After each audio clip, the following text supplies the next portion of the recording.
今天我们来聊聊现实中的九层妖塔，一座被称为中国金字塔的神秘古墓。很多人看过鬼吹灯小说或电影，九层妖塔，知道那是个充满危险与谜团的地下妖塔。但你可能想不到，在青藏高原的荒原上，真的有一座九层妖塔般的古墓遗迹存在。这座古墓在历史上真实登场，考古学家称它为穴位1号大墓。它的传说诡异离奇，甚至让专家挖了2层后就不敢继续往下挖。究竟这座现实版九层妖塔隐藏着什么秘密？我们一起深入探讨。首先，我们来看看这座中国金字塔的真面目。位于青海省海西州都兰县热水乡群山与河谷之间，有大片古代墓葬遗址，被称作都兰热水古墓群。其中最引人注目、鹤立鸡群的就是这座传说中的九层妖塔穴位1号大墓。最初人们以为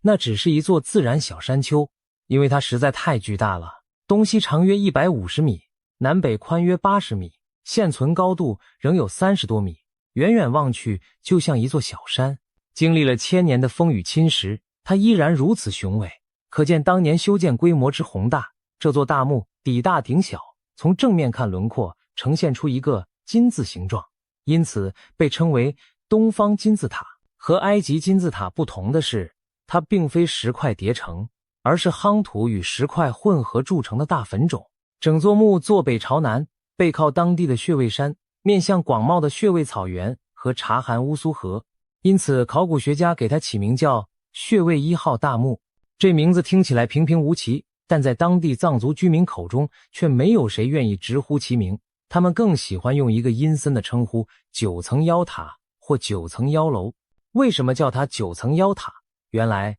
这和大墓独特的结构有关。当国家考古队在20世纪80年代对穴位1号大墓进行抢救性发掘时，发现这座巨墓的封土构造极其罕见，仿佛是往地下盖了一栋高楼。考古人员惊讶地发现，大墓的夯土堆每隔约1米就有一道人工建造的结构，他们砌起一道1米多高的围墙，在上面铺设一层粗壮的柏木横梁，再在柏木上方筑第2道石墙，再铺第2层柏木梁，如此反复交替，从地表一直往下修筑出多层楼板。据粗略统计，整座封土中这样的柏木水平结构多达7层之多。可以想象，古人在地下构筑出一层又一层的空间，好似给墓主人建造了一座9层高楼。正因如此，后来当地人发现此墓内部像是有9重结构，便联想起传说中封印妖魔的9层高塔，于是给它起了个瘆人的名字九层妖塔。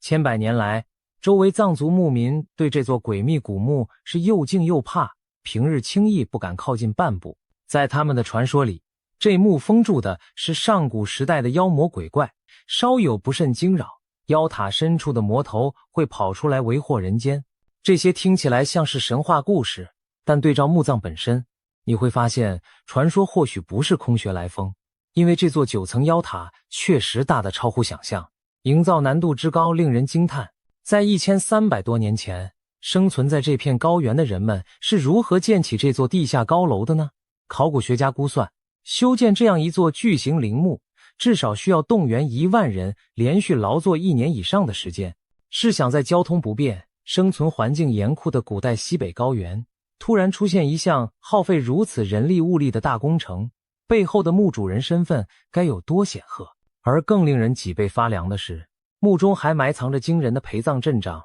仿佛是为死去的亡者殉葬的阴兵阴兽。1996年，穴位1号大墓入选中国10大考古新发现。考古队虽然只发掘了前2层，却已经清理出数量庞大的陪葬品和遗骸。据报道，在仅仅第1层封土中，他们就发现了13个圆形的动物陪葬坑，里头堆满了牛、羊等牲畜的骨骸，足有700多具之多。而在大墓正前方地面，还有5条笔直的藏马沟，按照真马体型挖出的长壕沟，其中整齐排列着87匹马的完整骨架。试想那场景，80多匹战马被活活殉葬埋入土中，数百头牛羊被杀作祭品，这何等残忍又何等壮观的陪葬规模！这还只是墓葬上层的发现，就足以说明墓主人生前地位之尊崇。如此大规模以动物殉葬，在中国考古史上极为罕见，堪称绝无仅有。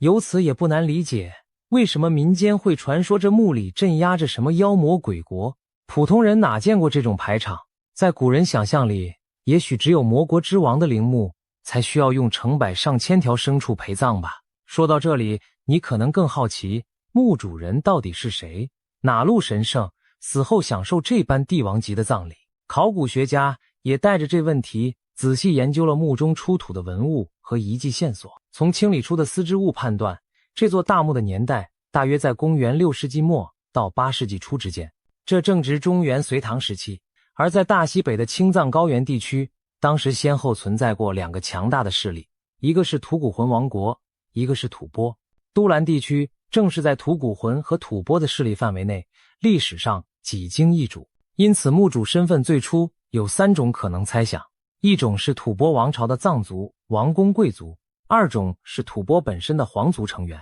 第3种则是吐谷浑王族。首先可以排除的是吐蕃皇帝本身，因为这座墓规模太大了，大到甚至超过了传说中藏王松赞干布本人的陵墓规模。唐朝时没有哪个藏王能享受比开国圣主松赞干布更高的礼遇，因此墓主不太可能是吐蕃皇帝。那会不会是哪位藏族的大贵族？也不太像，毕竟单论规格，这墓几乎是帝王级别，不太可能给一个普通贵族修得如此宏伟。那么只剩下一个最合理的可能，吐谷浑王。吐谷浑是谁？这名字对许多人来说很陌生，但它其实是中国历史上一个辉煌一时的王国。吐谷浑王国的开创者源自辽东地区的鲜卑族慕容氏家族，一支慕容皇族元祖带领部众西迁，经过长途跋涉，4世纪时在中国西北建立了吐谷浑政权。这个王国以今青海湖一带为中心，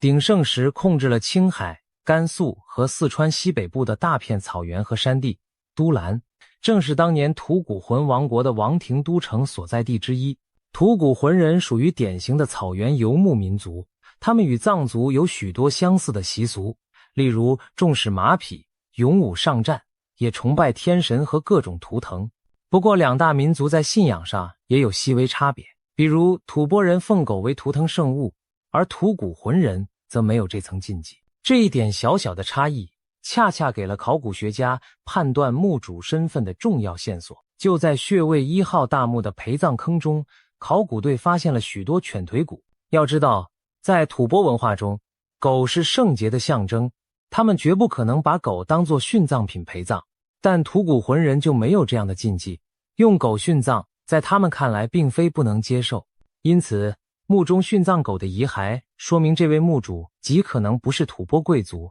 而是吐谷浑王室的人。再结合墓葬所在的地点和规模，专家们几乎可以肯定9层妖塔的墓主人就是一位吐谷浑的王。更具体的说，极可能是吐谷浑最后几代国王之一。因为在7世纪中叶，吐谷浑王国曾被强大的吐蕃帝国击败灭国，但吐谷浑王族并未绝迹，而是与吐蕃皇室联姻，成为吐蕃治下的属王，史称阿柴王。这些阿柴王既是吐蕃皇帝的姻亲外甥，又在原吐谷浑地区统治残部，仍然以可汗自居，延续吐谷浑王室的香火。穴位1号大墓的年代大约正是吐谷浑灭国后的吐蕃时期，所以墓主人很可能就是其中一位阿柴王。近期的考古发现也印证了这点。就在都兰热水墓群中，2018年考古队发掘了距离9层妖塔仅400多米的一座大型墓葬，里面出土了一枚刻有古藏文的银质印章。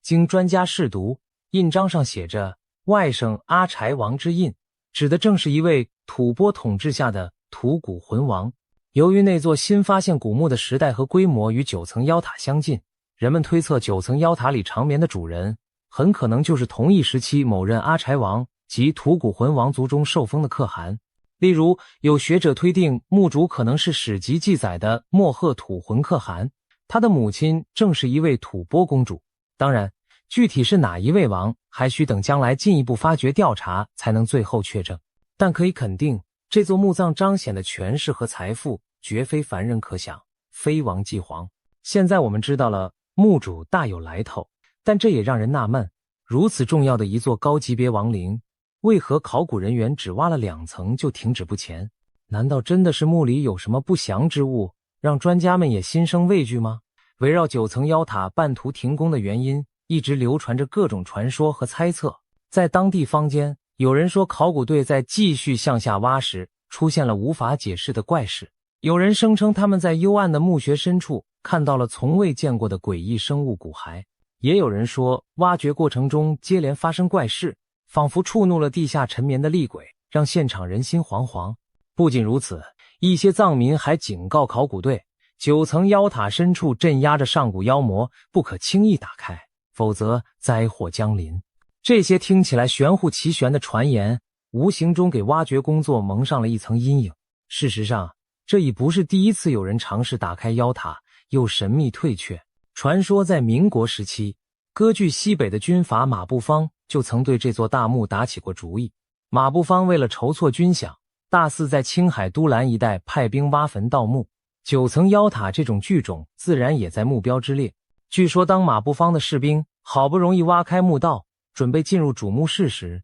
异变突生，墓门刚一撬开，里头竟窜出滚滚浓黑的烟雾，刺鼻的烟气瞬间熏翻了不少士兵，现场一片混乱。马步芳见状大惊，生怕真闯了什么了不得的妖邪之地，连忙下令停止行动，火速撤兵。从此这座古墓在相当长时间内再无人敢打扰，黑烟封墓的离奇传闻也越传越神，成为9层妖塔恐怖传说的一部分。当年士兵为何会被枪昏？那黑烟到底是机关陷阱还是自然产物？没人能说清。但他成功吓退了一代军阀，给古墓又增添了一层不祥不可碰的神秘色彩。直到20世纪后期，国家派出的正式考古队进驻都兰热水墓群，人们才再次尝试揭开9层妖塔的真面目。1982年起，考古学者陆续对墓群中的重点古墓进行抢救性清理发掘，9层妖塔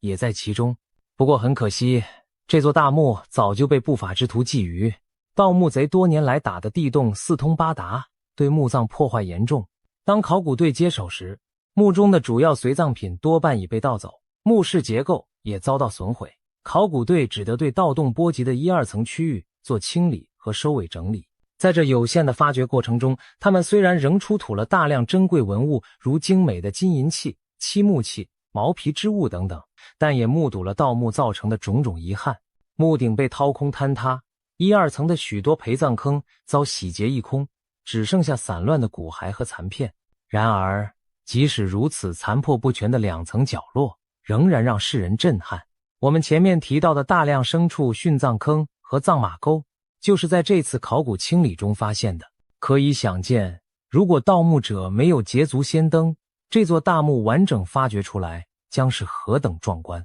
发掘进行到第2层时，由于向下深入可能影响尚未揭露部分的稳定，加之当时不同专家对是否继续存在争议，最终考古团队决定暂时停下，将已发掘部分妥善回填保护，没有继续往下深挖。就这样，9层妖塔的剩余7层结构依然沉睡地下，成了一桩吊人胃口的千古未解之谜。官方给出的解释是，为了最大程度保护古墓本体和文物安全，在现有技术条件下，继续深挖恐怕会导致墓内结构坍塌、文物毁坏，所以宁可暂时搁置，等未来技术更成熟再做打算。毕竟这座墓全是以巨木和夯土构筑，经历上千年早已极度脆弱，如同一座踩不得的危楼，稍有不慎，深层墓室就可能塌成一片废墟，那将是无法挽回的损失。对此，多数考古学家是表示理解支持的，他们可不相信真有什么牛鬼蛇神在作祟，一切决定都是基于科学和保护考量。但是在爱好传奇故事的人们看来，这些官方说法哪有黑烟鬼影的传闻来得精彩？于是各种坊间猜测持续发酵。有人说考古队其实在地下第2层看到了不可告人的东西，才匆忙封墓撤离。也有人声称当年参与挖掘的人此后接连遭遇怪事，吓得谁也不敢动第3层以下。真相如何，外人无从分辨。但可以肯定的是，9层妖塔一挖即停，留下7层不敢动。这件事本身就替古墓增添了更多神秘色彩。那么，这现实中的9层妖塔里头，到底还隐藏着什么宝物和秘密呢？虽然目前无法亲眼窥视，但我们可以根据已知线索大胆想象一番。首先，按照吐谷浑和吐蕃的葬俗，亡灵墓室的最底部应该安放着墓主人的棺椁和遗体，周围环绕最贵重的随葬珍宝。然而穴位大墓的主棺所在至今尚未挖掘抵达，也就是说，墓主人本人的遗骨、棺木和他随身的至宝或许仍深埋在地下深处，静静躺在第9层，等待重见天日。从同类型墓葬的出土情况看，我们有理由期待惊喜。就在穴位1号墓不远处发掘的那座2018年新墓，墓室里简直满地是黄金，考古队发现了鎏金的天神像、纯金打造的酒杯和胡人形壶、成堆的金饰片，还有一条重达700克的粗大金项链，如此富丽堂皇，仿佛一夜穿越回了那个黄金堆满地的王国时代。而9层妖塔作为更早发现的大墓，当年盗墓者也曾从中盗出不少金银财宝，有记载的就包括金面具、金饰件、珠宝、丝绸等等，流落进私人收藏和黑市。如果墓地真的还密封着墓主棺椁，那其中的随葬品规格或许只会更加不得了。毕竟殉葬马牛已如此夸张，主墓里怎能少了奇珍异宝陪伴亡者的亡灵？甚至有人猜测，墓主很可能随葬了象征王权的重器或文献，如记载吐谷浑国秘密的策牍、精美绝伦的王冠权杖等等。如果这些都能发掘出来，无疑将极大丰富我们对那段历史的认识。当然，一切也可能没有那么戏剧化，也许盗墓者早已摸到主棺，将里头值钱的都洗劫一空，只剩空荡荡的棺壳和零碎的陪葬品散落。但无论如何，仅凭现在发现的线索，就足以令人浮想联翩。更有意思的是，关于这座妖塔本身，民间传说和现实考古发现之间也形成了一种奇妙的呼应与反差。传说中它是镇压魔王之墓，说的玄乎，但某种程度上，墓主确实是个亡国之君，他的族人曾被敌国视为祸患而剿灭，自己沦为臣服之王。他的陵墓被盖成9层高塔状，可能正象征着一种步步登天或通往神界的愿景，也许寄托着当时吐谷浑移民对亡国之王的崇敬与畏惧，希望以9重棺椁来庇佑亡灵安息，不再兴妖作乱。传说中的藏族英雄格萨尔王大战魔国的故事，或许正是吐谷浑王国史实在民间的演绎版本。吐谷浑国被吐蕃击败，好比魔国被降服，吐谷浑王身后仍被视作一股不安定的潜在力量，以致需要层层封印镇压。他的陵墓也被妖魔化，几百年来，因为惧怕妖塔之邪气，当地人不敢靠近，这反而帮助这座大墓逃过了更多的破坏。在这点上，传说与现实形成了耐人寻味的交集。古人编织的妖魔故事，阴差阳错地保护了历史遗存不被轻易打扰，而现代科学的理性之光则一步步将神秘面纱揭开，证明墓里躺着的并非什么怪物，而是实实在在的人类亡者。然而，正当我们自以为要把真相弄清时，大墓深处又暂时对我们关上大门，这次却是出于我们自己的选择和谨慎。科学与传说在这里似乎达成了一种微妙的平衡，我们既没有让无知的恐惧毁掉珍贵文物，也没有因贸然求知而粉碎浪漫谜团，而是选择暂且止步于2层，给未知留一点时间。除了9层妖塔之外，其实中国还有许多神秘宏大的帝王陵墓，同样深埋地下，静候发现。例如西安的秦始皇陵，规模比9层妖塔更胜100倍，至今也未打开主墓，因为里头高浓度的水银和未知的机关令专家投鼠忌器。我们不禁联想到，古代帝王们为了严防盗墓，往往不惜在墓中设下重重陷阱和机关暗器。埃及金字塔有法老的诅咒传说，中国陵墓也盛传着种种报应怪谈。在科学观点看，所谓诅咒也许只是古墓密闭1000年后产生的有毒气体或病菌，传说中的机关黑烟很可能是墓室积蓄的沼气，一点火就能轰然炸响。但不管怎样，对古墓心怀敬畏总不是错的。9层妖塔的发掘者选择见好就收，也许正是这份敬畏之心的体现，敬畏历史，敬畏科学，同时也对逝者有所尊重。毕竟这座中国金字塔属于那片土地和它的历史，贸然挖掘而导致文物毁坏，我们便无言对千年之前修墓的匠人和长眠的亡者交代。结语：现实中的9层妖塔既是一座埋藏无数珍宝与秘密的地下金字塔，也是一面映照人心与文明的魔幻之镜。一方面，它让我们看到古代西北边疆多民族交融的璀璨文明，吐谷浑王国的荣耀与灭亡，吐蕃帝国的兴起，丝绸之路上黄金与丝绸的流转，所有这些历史故事都凝固在层层叠叠的风土和瑰丽随葬品中。另一方面，它又以离奇传说和种种巧合，挑逗着今人对未知的敬畏和想象力。我们在它面前既是渴求真相的探索者，也是怀有敬意的旁观者。当然，好奇心终究是人类进步的动力。或许在不久的将来，随着科技发展，考古人员将开发出更安全先进的方法，再度挑战这座妖塔的深层世界。届时，我们或许能亲眼目睹那沉睡地下千年的王者与宝藏，传说中的第9层面纱也将揭开。然而，在答案大白于天下之前，9层妖塔仍将静静矗立于茫茫草原，继续以它神秘莫测的姿态，让每一个听到它故事的人为之神往。正所谓人点烛，鬼吹灯，真实与虚构的界限有时模糊难辨，但无论如何，现实往往比传说更加精彩。9层妖塔的故事还在继续，我们拭目以待下一章的展开。